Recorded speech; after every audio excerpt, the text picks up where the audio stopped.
Bertemu kembali di dalam firman-Mu pelitaku. Hari ini Bapak mau mengajak anak-anak belajar tentang Lukas pasal 15. Kisah dari apa? Anak yang hilang. Tapi hari ini Bapak mau berbicara tentang anak sulung, bukan anak bungsu. Kita mau melihat bagaimana kisah anak yang hilang tentang si anak sulung. Sebelum kita dengar firman Tuhan, kita sama-sama berdoa ya. Mari kita berdoa.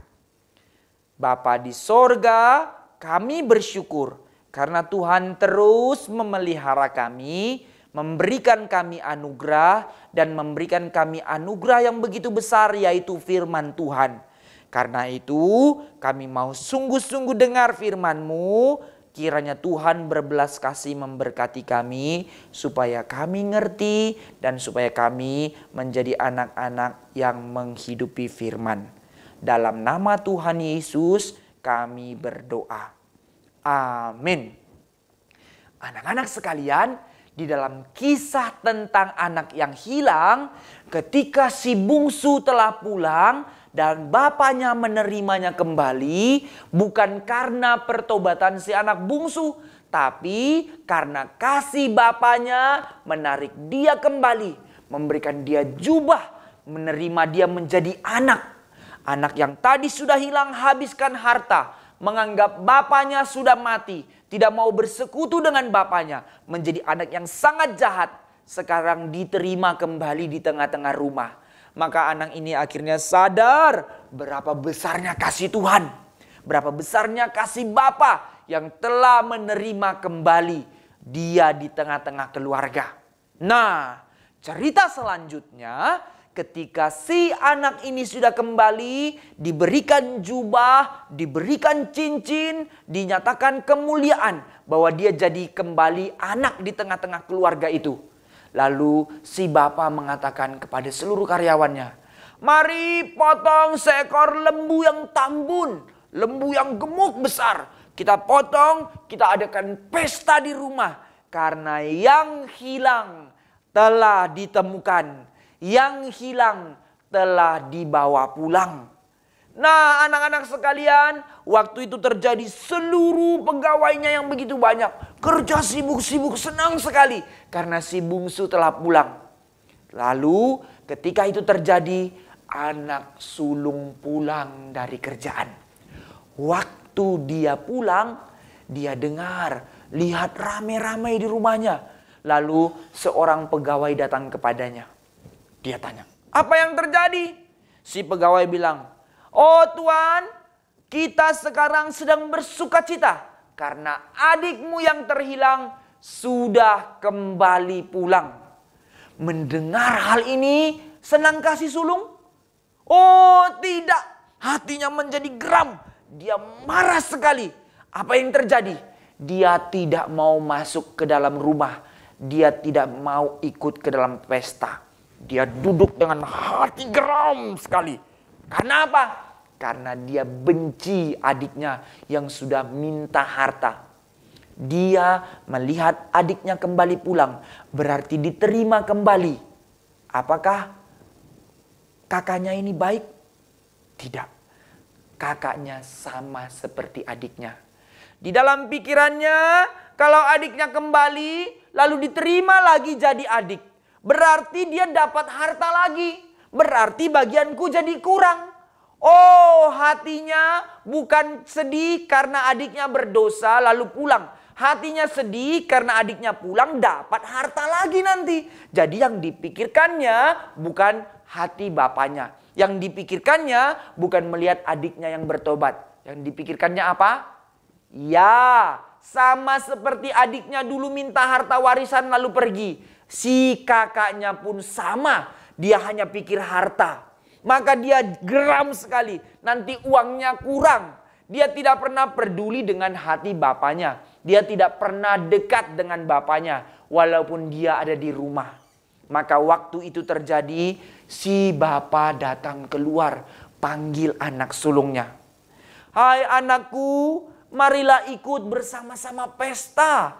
Bapaknya ajak dia keluar. Yang dari luar masuk ke dalam. Untuk ikut pesta. Tapi si anak sulung bilang, tidak. Sudah sekian lama aku kerja sama bapak.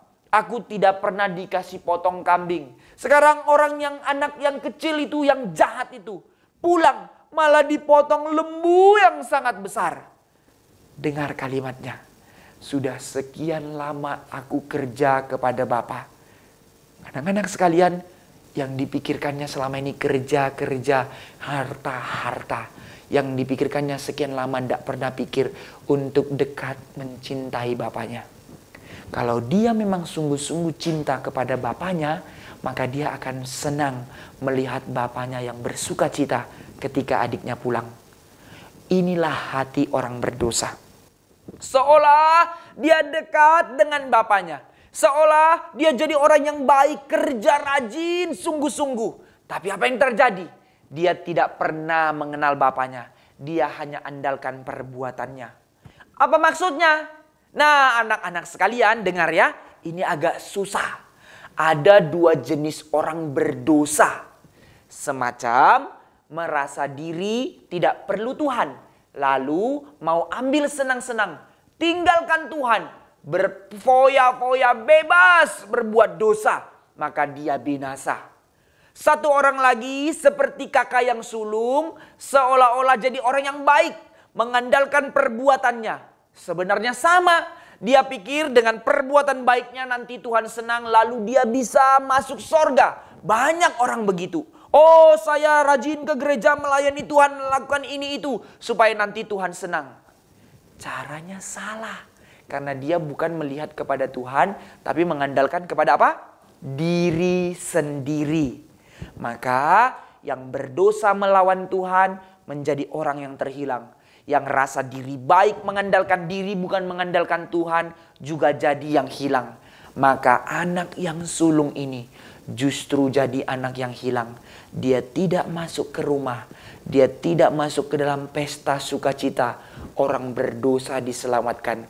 Dia lebih memilih keluar untuk tidak dekat dengan bapaknya. Hatinya hidup dalam dosa.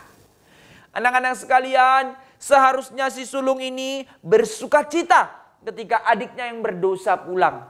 Dia tidak harusnya pikirkan harta.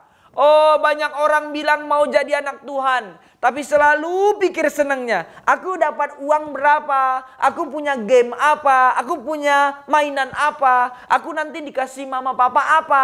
Tidak pernah pikir, aku mau dekat dengan Tuhan. Tidak pernah pikir, aku mau dekat dengan firman Tuhan. Tidak enak. Lebih enak senang. Lebih enak harta. Karena hatinya jauh dari Tuhan.